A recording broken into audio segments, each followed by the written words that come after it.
The kiss was supposed to be a lie, a desperate performance to escape the chains of an arranged marriage that would destroy everything Min Jun Kang had built.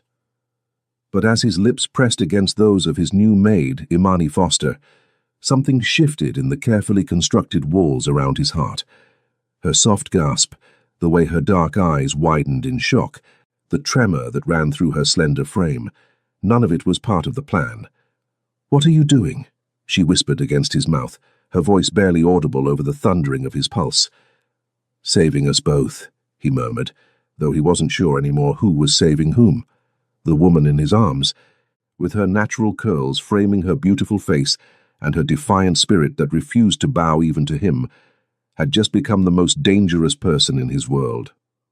Not because she could expose his secrets, but because she made him want to be someone worthy of the trust shining in her eyes.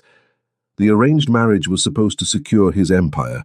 Instead, this kiss might just destroy it all. Welcome to Korean Mafia lovers. Hey there, please let us know where you're watching from and subscribe to the channel. Your support is essential for us to continue bringing you these emotional stories.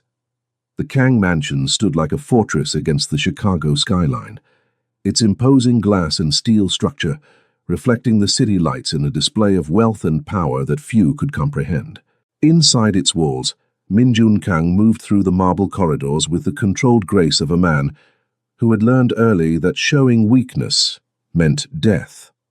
At 35, MJ, as his American associates called him, had transformed his family's legitimate construction business into something far more complex.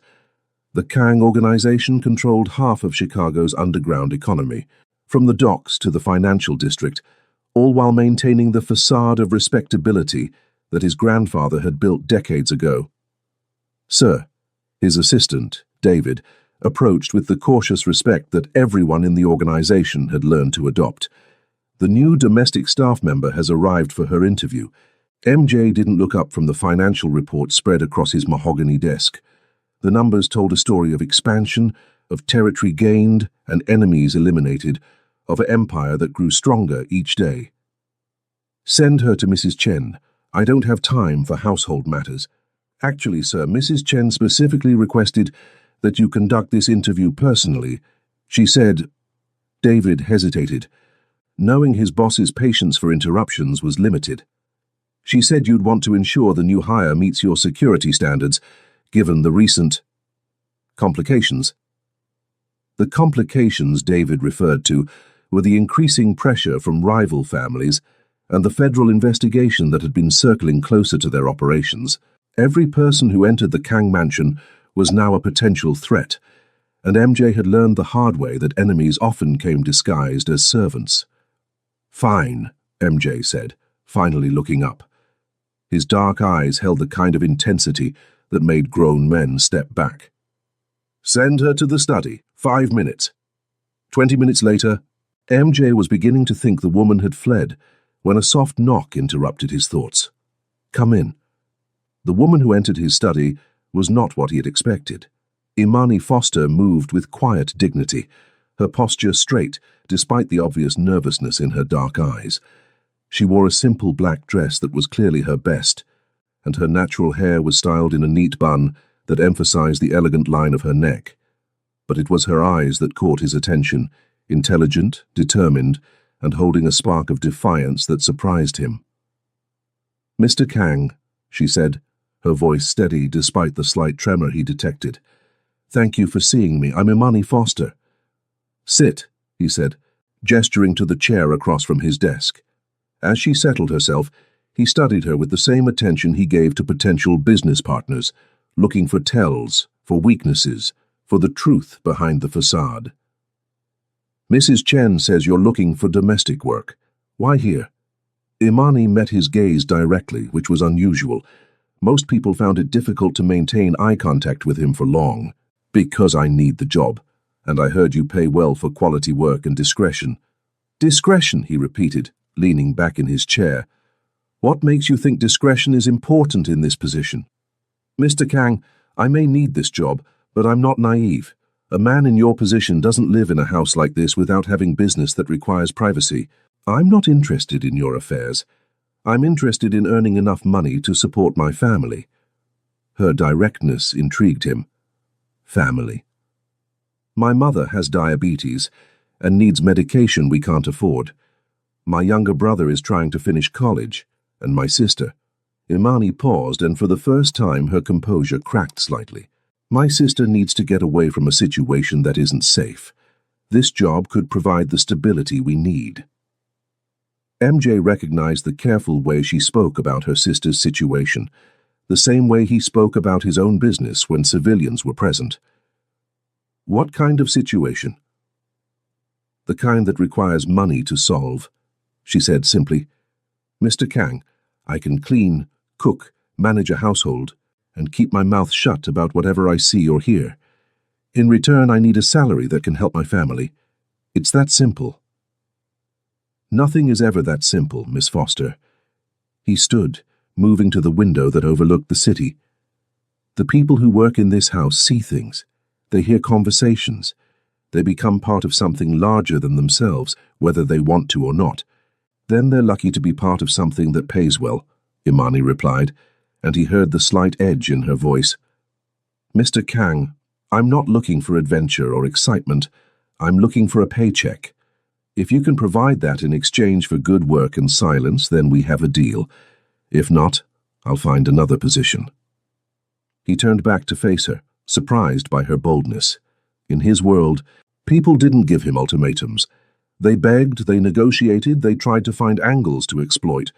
But Imani Foster sat in his study like she was interviewing him as much as he was interviewing her.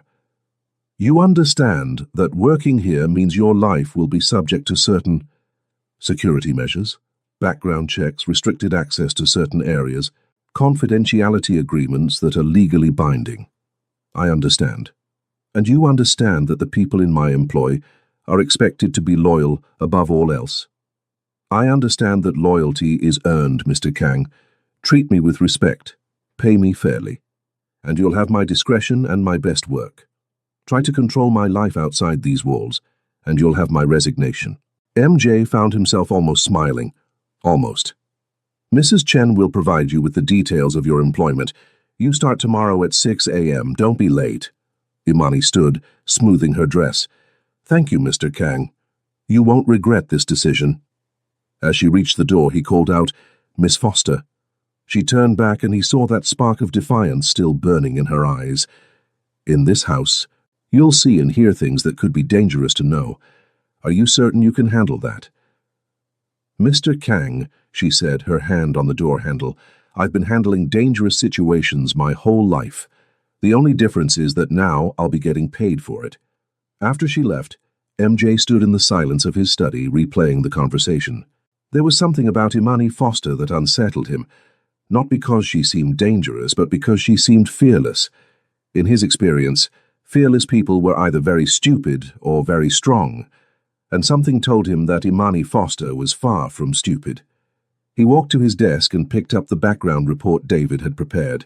Clean record, no criminal associations, financial troubles that matched her story. But it was the photo attached to the file that made him pause. The camera had captured her outside a community center, helping an elderly man with his groceries. Her smile in that candid moment was radiant, transforming her entire face with warmth and genuine kindness. MJ set the photo aside and returned to his financial reports, but found his concentration broken. Tomorrow Imani Foster would begin working in his home, moving through his private spaces, seeing the carefully controlled world he had built. For reasons he couldn't explain, that thought both unsettled and intrigued him. Outside his window, Chicago glittered in the darkness, a city of opportunities and dangers in equal measure. And somewhere in that city, Imani Foster was preparing to enter his world, bringing with her a strength and dignity that he suspected would challenge everything he thought he knew about power and control. The game was about to change, though neither of them knew it yet. Imani's first week at the Kang mansion passed in a blur of learning routines, memorizing preferences, and navigating the subtle hierarchies among the staff. Mrs. Chen, the head housekeeper, had been clear about the rules. Arrive early, work efficiently, speak only when spoken to, and never, under any circumstances, disturb Mr. Kang unless specifically summoned. He values his privacy above all else, Mrs. Chen had explained on Imani's first day. The East Wing is completely off-limits. His study, his bedroom, and his private office are to be cleaned only when he's not present, and only by me. You'll handle the common areas, guest rooms, and kitchen duties. Imani had nodded, filing away each instruction. The pay was better than anything she'd ever earned, and the work, while demanding, was straightforward. She could handle demanding. What she hadn't expected was how the house itself would affect her. The Kang mansion was beautiful in a cold, intimidating way. Every surface gleamed, every piece of furniture was perfectly positioned, every room felt like a museum display rather than a home. But it was the silence that unsettled her most.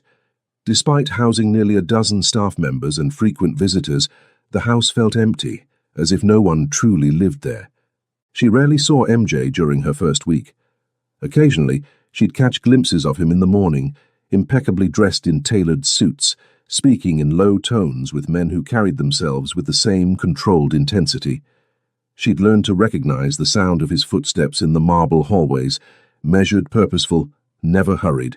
It was during her second week that their carefully maintained distance was shattered.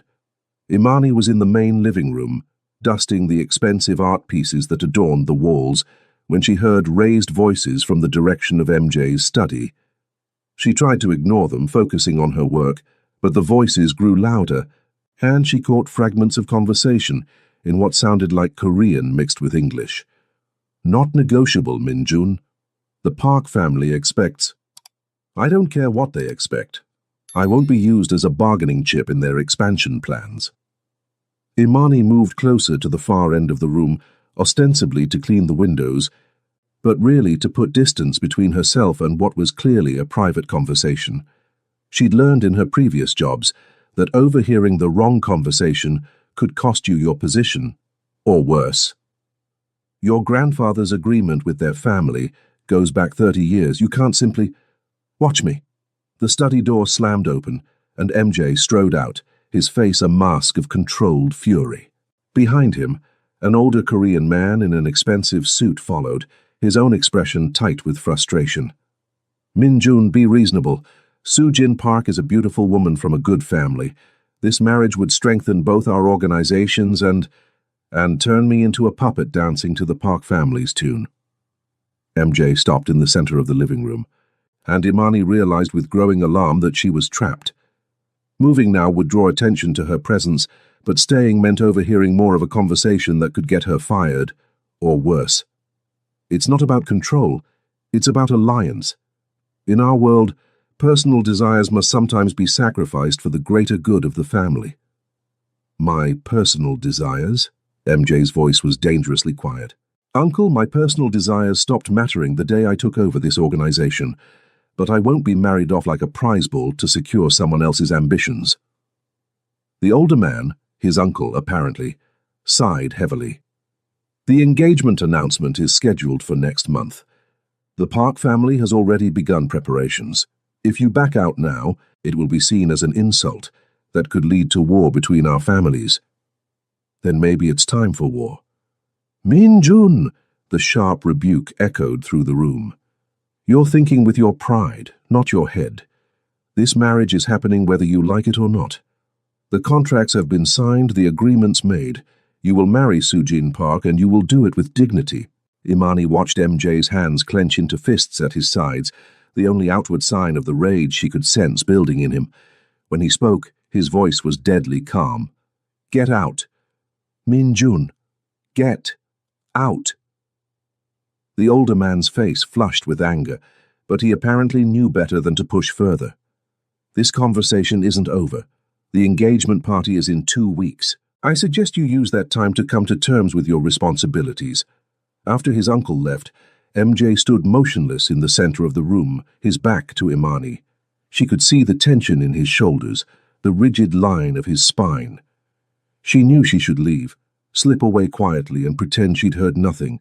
Instead, she found herself speaking. I'm sorry. He spun around, and she saw surprise flash across his features before his expression hardened. How long have you been there? Long enough, she said honestly. I was cleaning and I couldn't leave without without hearing about my personal business. His voice was cold, but she detected something else underneath. Exhaustion, maybe, or resignation. Mr. Kang, what I heard doesn't leave this room. You have my word.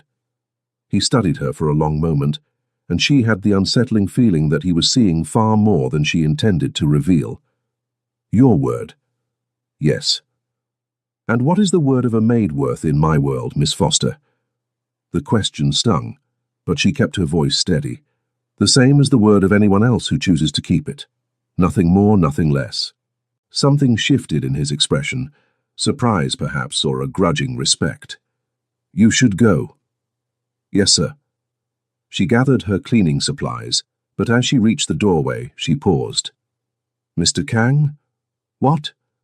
For what it's worth, I think forced marriages are wrong, no matter what world you live in. She left before he could respond, but she felt his eyes on her as she walked away.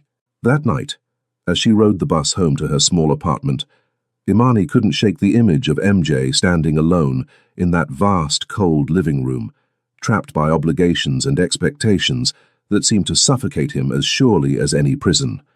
She'd taken the job for the money, for the stability it could provide her family, but as she lay in bed that night, she found herself thinking not about the paycheck, but about the loneliness she'd seen in Min-jun Kang's eyes when he thought no one was watching.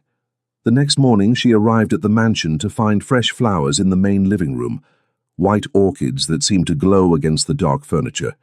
Mrs. Chen mentioned that Mr. Kang had specifically requested them, though she seemed puzzled by the unusual request. Imani said nothing, but as she dusted around the delicate blooms, she wondered if they were meant as an apology or a thank you. Either way, they brought a touch of life to the sterile perfection of the room, and she found herself smiling as she worked.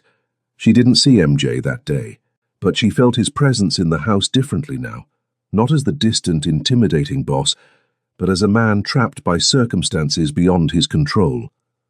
It was a dangerous shift in perspective, and she knew it, but as she looked at those white orchids, she couldn't bring herself to regret the moment of honesty that had passed between them. The engagement party was still 2 weeks away, but already Imani could sense the tension building in the house.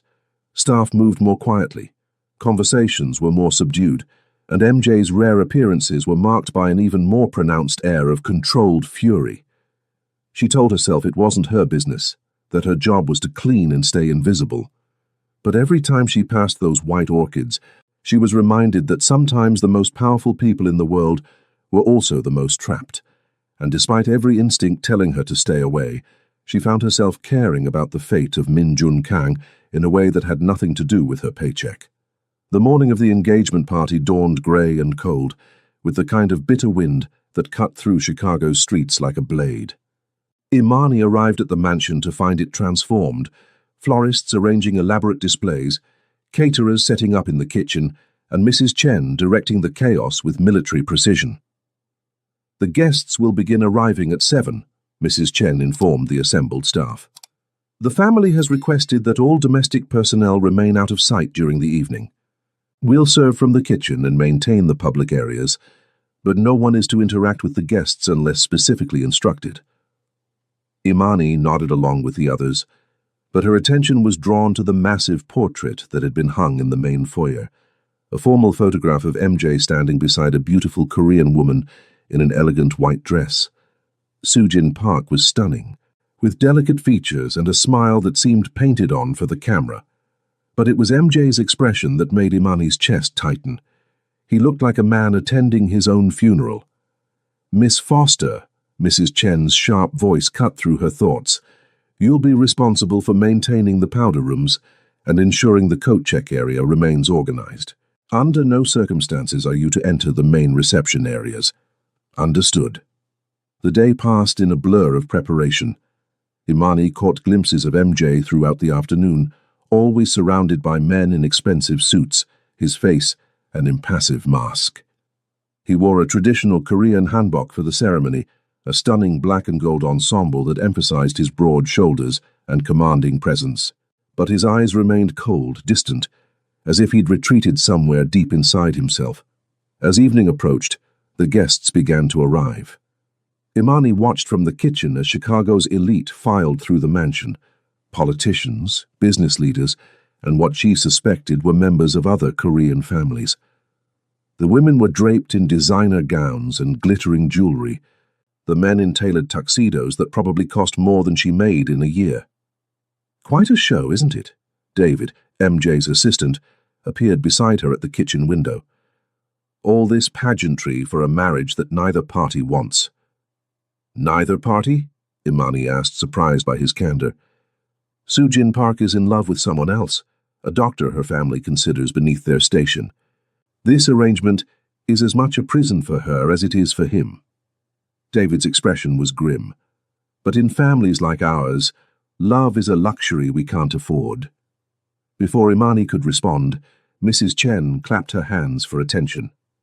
The ceremony is beginning. Everyone to your positions. Imani made her way to the powder room area, a small alcove near the main reception hall. From her position, she could hear the ceremonial music and the low murmur of voices as the engagement ritual began. She tried to focus on her duties, but found herself straining to hear what was happening in the next room.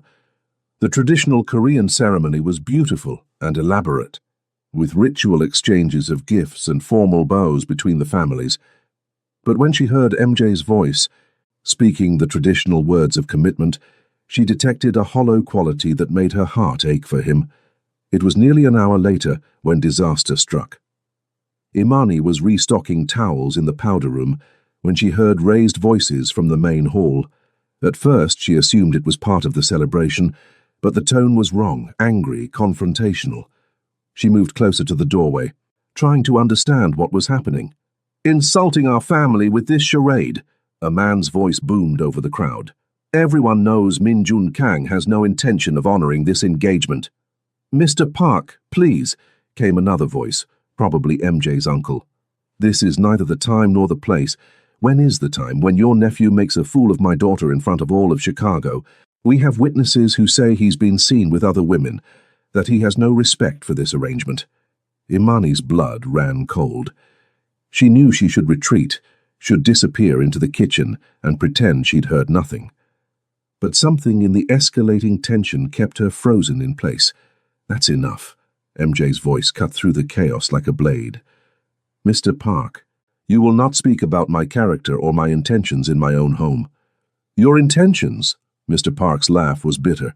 "Your intentions are clear, boy. You think you can play games with my family's honor?" "I think," MJ said, his voice dangerously quiet, "that you should remember where you are and who you're speaking to." The threat in his tone was unmistakable, and Imani could hear the sudden silence that fell over the crowd. But Mr. Park was either too angry or too proud to back down. "Is that a threat, Min Jun? In front of all these witnesses? You would threaten the father of your bride-to-be?" "I would defend my honor against anyone who questions it." The situation was spiraling out of control, and Imani could sense the potential for violence in the air. In families like these, public humiliation could lead to bloodshed. She knew she should stay hidden, should let the powerful men handle their own affairs. Instead, she found herself stepping into the hallway. She moved quickly toward the main reception hall, her heart pounding. She had no plan, no idea what she could possibly do to defuse a situation involving men who controlled half of Chicago's underworld. But she couldn't stand by and watch MJ be forced into a corner that might destroy everything he'd built. As she reached the entrance to the reception hall, she could see the scene unfolding. MJ and Mr. Park facing each other in the center of the room, surrounded by a crowd of tense, silent guests. Soo-jin Park stood to one side, her face pale with embarrassment and fear. The air crackled with the kind of tension that preceded violence. "You want proof of my commitment?" MJ was saying, his voice carrying clearly across the room. "You want assurance that I take this engagement seriously? I want respect for my family and my daughter. Then you'll have it." MJ turned, scanning the crowd, and his eyes found Imani in the doorway. For a moment their gazes locked, and she saw something desperate and wild in his expression. Then, before she could react, he was moving toward her with purposeful strides. You want to see my commitment to this family? He called out, his voice carrying to every corner of the room. Then witness this. He reached Imani in 3 quick steps, and before she could speak, before she could even breathe, his hands were cupping her face, and his lips were crushing against hers in a kiss that was fierce, possessive, and completely unexpected. The room erupted in shocked gasps and angry shouts, but Imani heard none of it. The world had narrowed to the warmth of MJ's mouth on hers, the strength of his hands holding her face, the way her entire body seemed to come alive under his touch. The kiss was supposed to be a performance, a desperate gambit to escape an impossible situation. But as his lips moved against hers with surprising gentleness, as his thumb brushed across her cheek in a gesture that felt achingly tender, she realized that something real was happening between them. When he finally pulled away, his eyes searched hers with an intensity that made her knees weak. "I'm sorry," he whispered, so quietly that only she could hear. "I'm so sorry." Then he turned back to the stunned crowd, his arm sliding around Imani's waist in a gesture that was both protective and possessive. "Ladies and gentlemen," he announced, his voice carrying clearly across the silent room, "I'd like you to meet the woman I'm going to marry. The engagement to Miss Park is hereby dissolved." The chaos that followed was immediate and explosive. Mr. Park's roar of rage, Soo-jin's gasp of shock, the uncle's stream of furious Korean, and the excited chatter of guests who had just witnessed the social event of the decade. But through it all, MJ kept his arm around Imani, anchoring her to his side as the storm raged around them. As security moved to escort the Park family out and the crowd began to disperse in excited clusters, Imani realized that her life had just changed irrevocably. She was no longer just the maid who cleaned the mansion and kept her mouth shut. She was now the woman who had kissed Min Jun Kang in front of Chicago's most powerful families, the woman he had claimed as his own in a moment of desperate defiance. And as she looked up into his dark eyes, seeing the mixture of regret and something deeper burning there, she realized that she was in far more danger than she had ever imagined, not from his enemies or his world, but from the way her heart was racing and the way she already wanted him to kiss her again.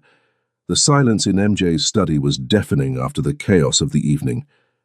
Imani sat in the leather chair across from his desk, still wearing her simple black uniform, while he paced the room like a caged predator. The formal hanbok had been replaced by a white dress shirt, unbuttoned at the collar, and dark slacks. His hair was disheveled from running his hands through it, and she could see the tension radiating from every line of his body. "This is a disaster," he said for the 3rd time, his voice tight with barely controlled emotion.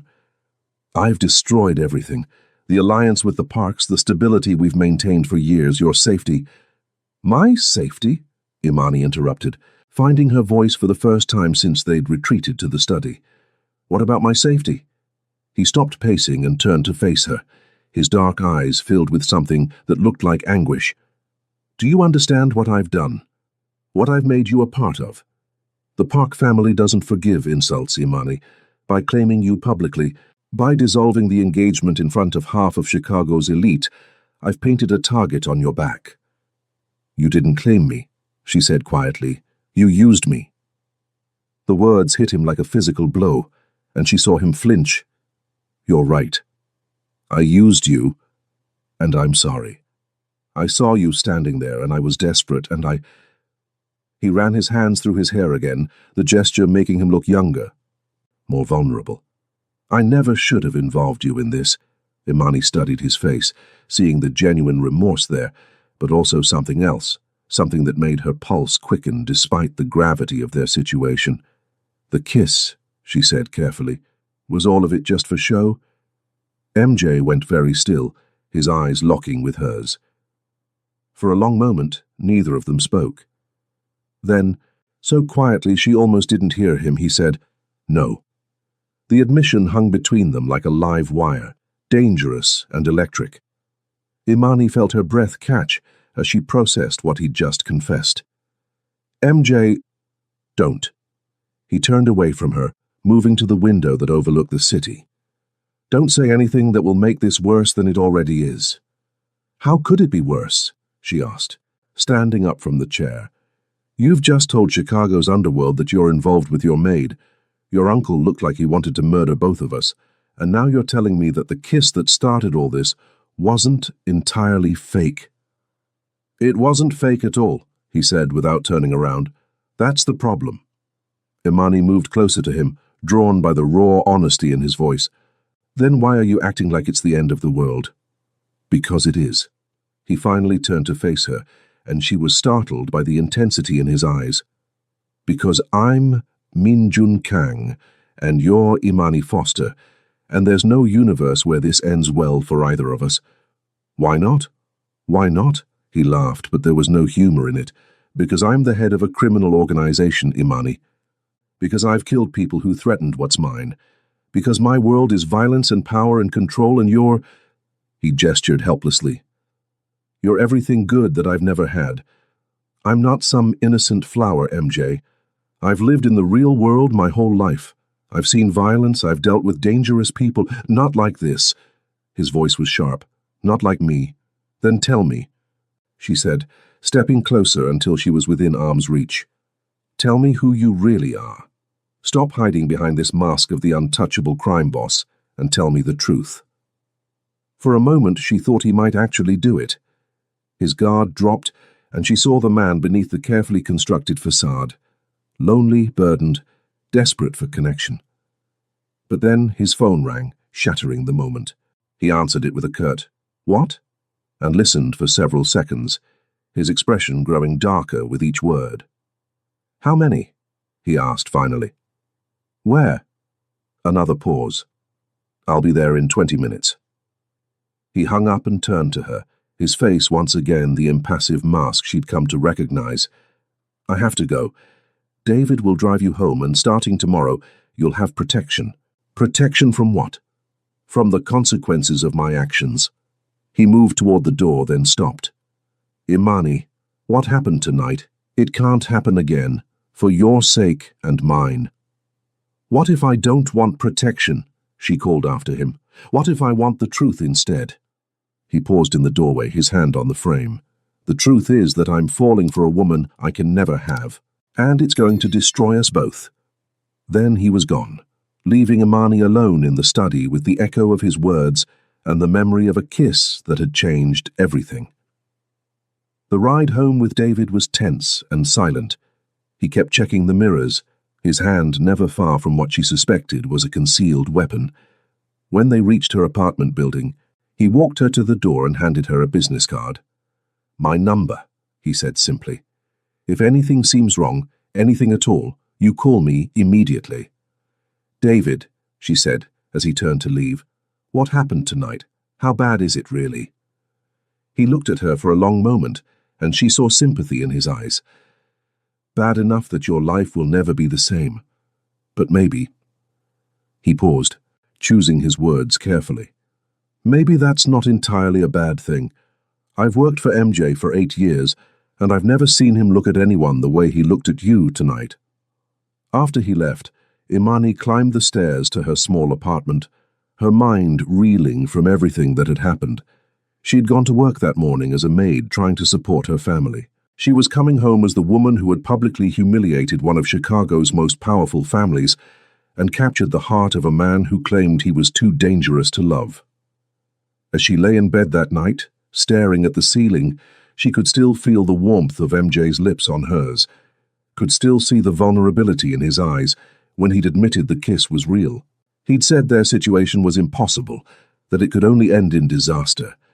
But as she drifted off to sleep, Imani found herself wondering if maybe, just maybe, some things were worth the risk.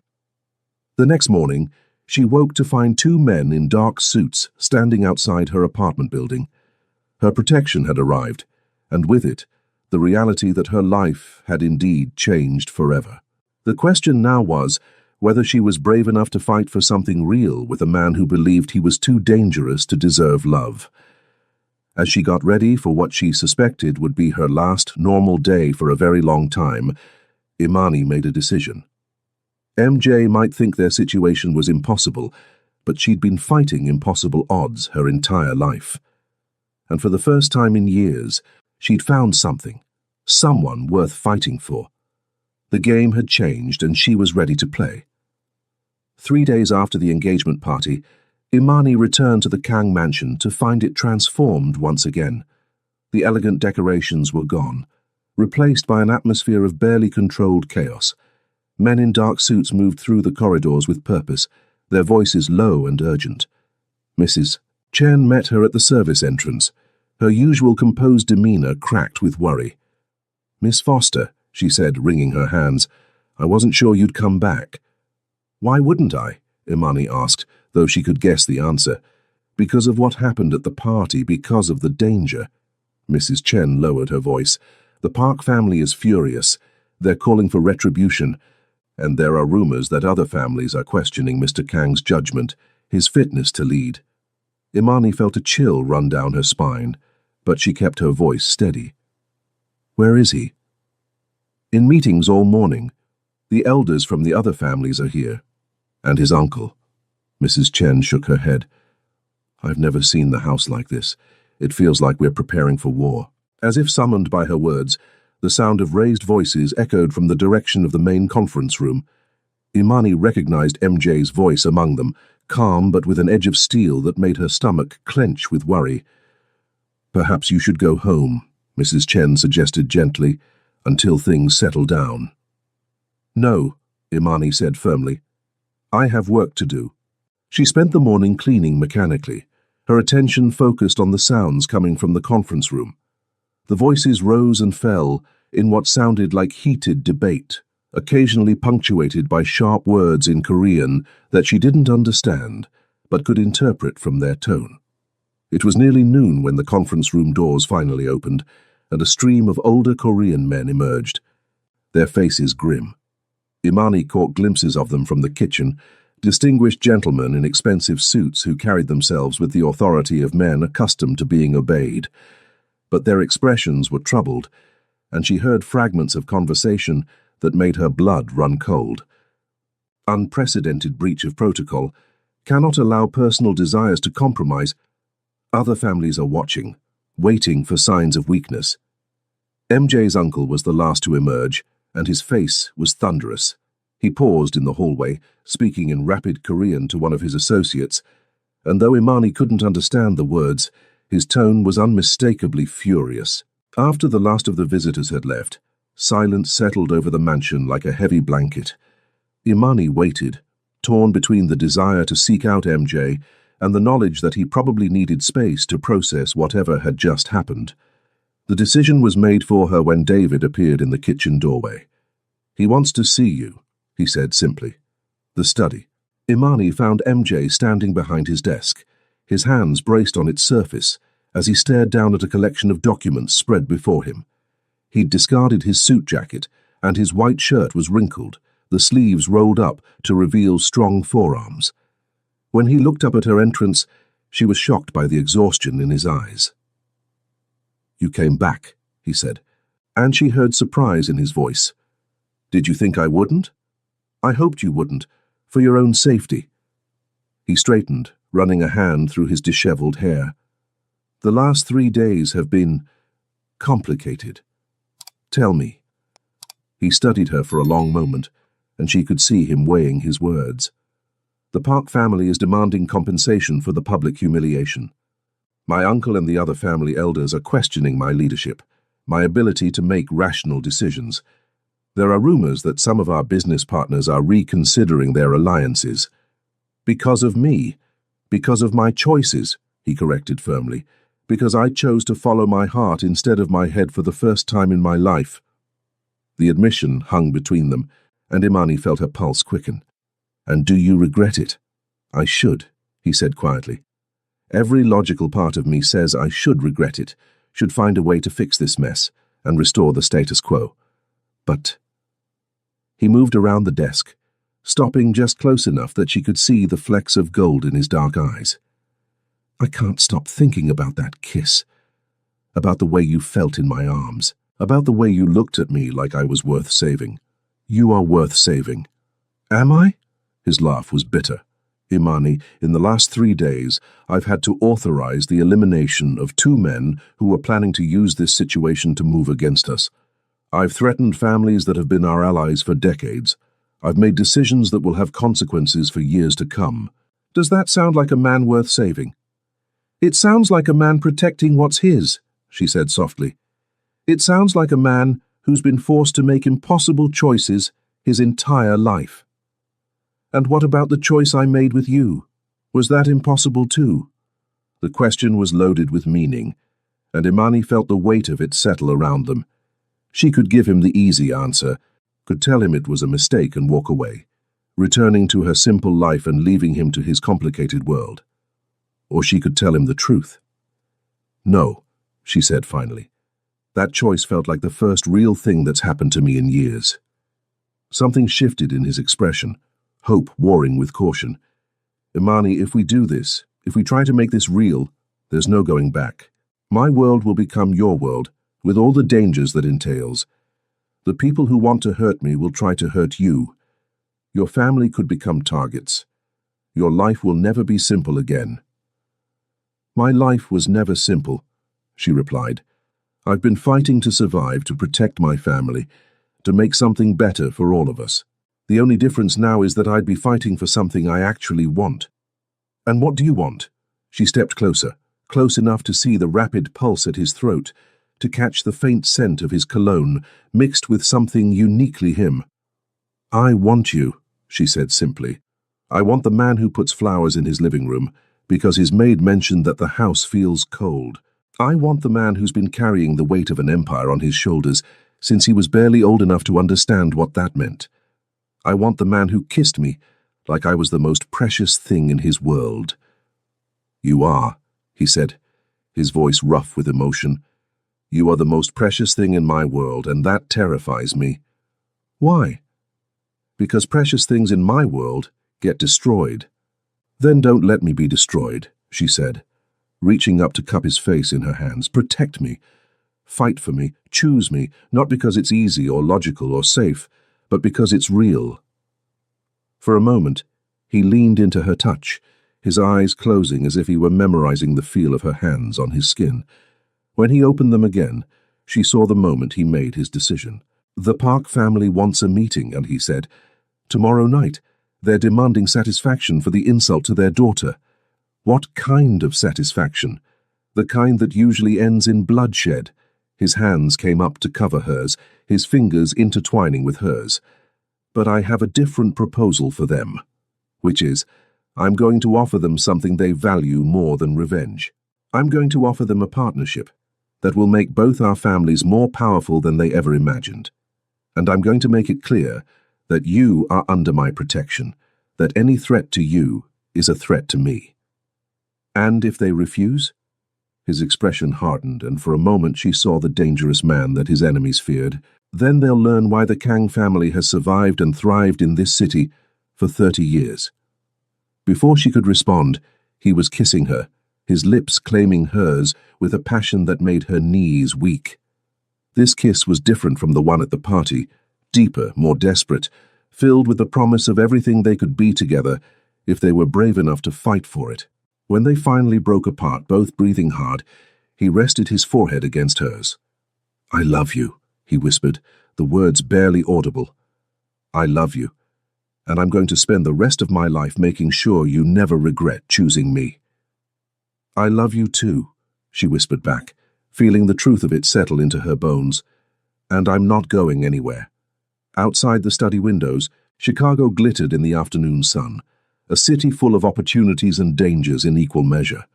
But inside the sanctuary of MJ's arms, Imani felt safer and more alive than she ever had before. They had battles ahead of them, enemies to face, and a world to navigate together. But for the first time in both their lives, they weren't facing it alone. The kiss that had started as a desperate lie had become the foundation of something real and powerful and worth fighting for. And as MJ held her close, whispering promises against her hair, Imani knew that whatever came next, they would face it together. Years later, Imani stood in the same living room where everything had changed, watching the Chicago skyline through floor-to-ceiling windows that now felt warm and welcoming, rather than cold and intimidating. The white orchids that had once been MJ's apology had been replaced by fresh flowers that she chose herself each week. Bright, vibrant blooms that filled the space with life and color. The Kang mansion was still impressive, still powerful, but it had become something it had never been before. A home. Ioma! The sound of running feet echoed through the hallway, followed by a giggle that never failed to make Imani's heart swell. 5-year-old Grace Kang burst into the room, her dark curls bouncing as she launched herself into Imani's arms. "What are you doing up, little one?" Imani asked, smoothing her daughter's hair. "It's past your bedtime." "Appa is telling stories again," Grace said, her eyes bright with mischief. "He's telling Uncle David about the time he kissed you in front of everyone and made them all very surprised." Imani laughed, shaking her head. "Is he now? And what did Uncle David say about that?" "He said Appa was very brave and very stupid at the same time," Grace reported solemnly. "What does that mean?" "It means," came a familiar voice from the doorway, "that sometimes the bravest thing you can do is also the most foolish."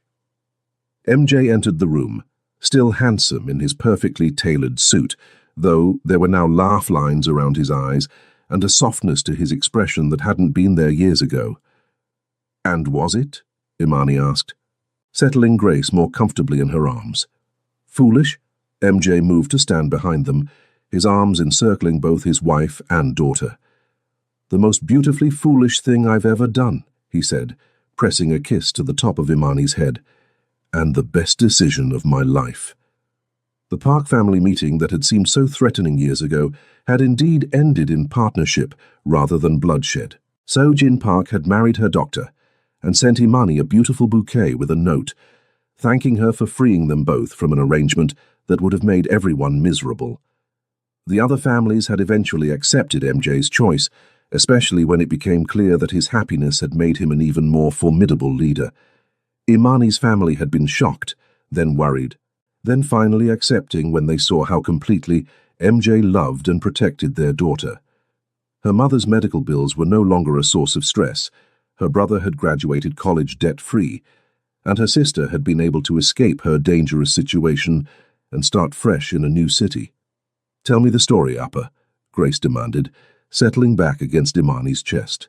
"Tell me about the kiss that changed everything." MJ's eyes met Imani's over their daughter's head, and she saw the same love and wonder there that had been present on their wedding day, when he'd whispered his vows in both Korean and English, promising to love and protect her for all the days of his life. "Once upon a time," he began, his voice taking on the storytelling cadence that Grace loved, "there was a very stubborn man who thought he had to face the world alone." As MJ wove the tale of their beginning, carefully edited for young ears, Imani reflected on the journey that had brought them here. The path hadn't always been easy. There had been threats to navigate, enemies to face, and the constant challenge of building a life together across the divide of their different worlds. But they had faced it all together, and in doing so had created something beautiful and lasting. The criminal empire still existed, but it had evolved under MJ's leadership into something more legitimate, more focused on protection and community building than violence and intimidation. Imani had found her own role in that world, using her natural empathy and strength to help other women who found themselves in dangerous situations, creating safe houses and support networks that operated under the Kang family's protection. "And they lived happily ever after?" Grace asked sleepily as MJ finished the story. "They lived lovingly ever after," Imani corrected gently. "Because happiness isn't something that just happens. It's something you choose to build together every single day." "Like building blocks?" Grace asked, her eyes already drooping. "Exactly like building blocks," MJ said, lifting his daughter into his arms. "Come on, little architect. Time for bed." As he carried Grace upstairs, Imani remained by the window, looking out at the city that had witnessed their beginning. Somewhere out there, other people were facing impossible choices, fighting for love against overwhelming odds, discovering that sometimes the most dangerous thing you can do is also the most necessary. She thought about the woman she'd been when she first walked into this house, desperate, proud, determined to survive on her own terms. That woman was still there, but she'd grown stronger, more confident, surrounded by love and support she'd never imagined possible. "Regrets?" MJ asked, returning to slip his arms around her from behind. "Only one," she said, leaning back against his chest. "What's that?" "I regret that it took us so long to find each other." He turned her in his arms, his hands framing her face the same way they had on that night when everything changed. "Maybe we found each other exactly when we were supposed to, when we were both ready to be brave enough to choose love over fear." Korean Mafia boss kisses his new maid to avoid an arranged marriage, Imani said, smiling at the memory. "If someone had told me that story years ago, I would have said it was too crazy to be true. And now? Now I know that the craziest stories are often the most beautiful ones." She stood on her toes to kiss him, tasting the promise of all their tomorrows in the warmth of his lips. "I love you, Minjun Kang." "And I love you, Mrs. Kang," he whispered against her mouth. "Forever and always." Outside their window, Chicago sparkled in the darkness, a city of endless possibilities, where a maid and a mafia boss had found their way to each other against all odds, and in the warmth of their home, surrounded by the love they'd built together, they knew that some stories really do have the most perfect endings.